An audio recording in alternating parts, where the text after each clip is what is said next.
Tous mécènes, c'est le slogan du parrainage lancé pour faire de la tour Charlemagne un lieu ouvert à tous les Tourangeaux et aux touristes avides de prendre de la hauteur. La terrasse culmine à près de 50 mètres et offre un panorama unique sur la ville. La tour révèle aussi d'autres atouts puisque le lieu pourrait devenir en sa partie supérieure, au deuxième étage, un espace d'exposition consacré à Saint-Martin.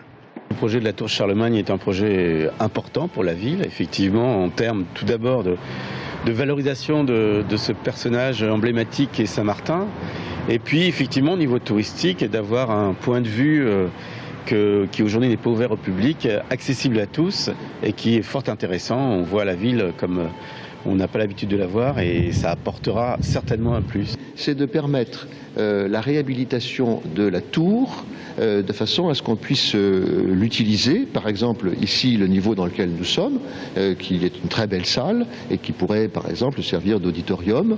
Mais le clou, si je puis dire, c'est de permettre l'accès au public de la partie supérieure et d'avoir cette vue générale à 360 degrés sur tout le centre de Tours.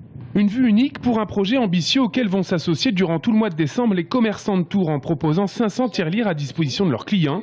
Chaque mécène est le bienvenu. Le fonds de dotation Saint-Martin souhaite également faire parrainer les 284 marches de la tour pour 5 000 € chacune. Le projet, qui doit voir la création d'un ascenseur extérieur pour accéder à la terrasse, est estimé à un peu plus de 3 millions d'euros.